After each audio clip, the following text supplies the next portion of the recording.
2 Samuel chapter 10. Some time after this, the king of the Ammonites died, and Hanun, his son, succeeded him as king. David said, I would like to show some kindness to Hanun, the son of Nahash. I would like to treat him as well and as kindly as his father treated me. And so David sent Hanun condolences regarding his father.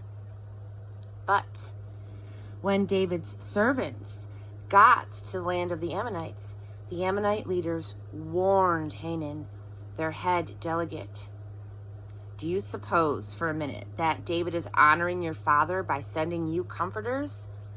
Don't you think it's because he wants to snoop around the city and size it up that David has sent his emissaries to you?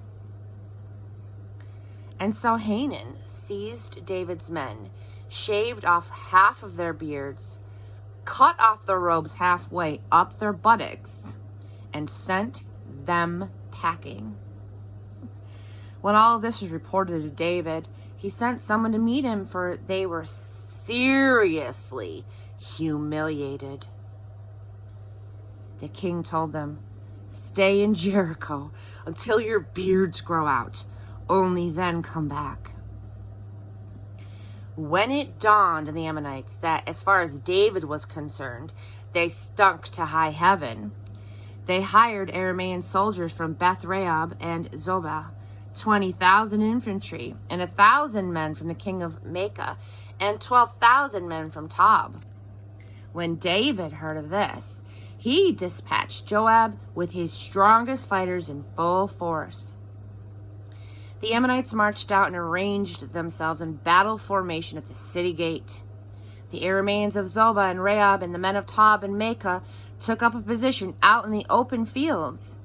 When Joab saw that he had two fronts to fight, before and behind, he took his pick of the best of Israel and deployed them to confront the Arameans. The rest of the army he put under the command of Abishai, his brother, and deployed them to confront the Ammonites. Then he said, If the Arameans are too much for me, you help me. And if the Ammonites prove too much for you, I will come and help you. Courage! We will fight with might and main for our people and for the cities of our God, and God will do whatever he sees needs doing. But when Joab and his soldiers moved in to fight the Arameans, they ran off in full retreat. And then the Ammonites, seeing the Arameans run for dear life, took to their heels from Abishai and went into the city. And so Joab left off of fighting the Ammonites and returned to Jerusalem. When the Arameans saw how badly they had been beaten by Israel, they picked up the pieces and regrouped. Hadadezer sent for the Arameans who were across the river. They came to Halim. Shobak, commander of Hadadezer's army, led them. All of this was reported to David. And so David mustered Israel, crossed the Jordan, and came to Halim. The Arameans went into battle formation ready for David, and the fight was on.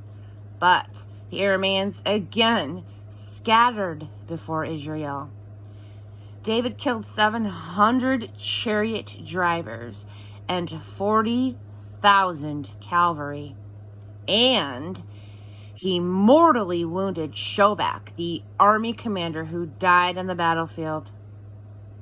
When all of the kings who were vassals of Hadadezer saw that they had been routed by Israel, they made peace and they became Israel's vassals. The Arameans were afraid to help the Ammonites ever again.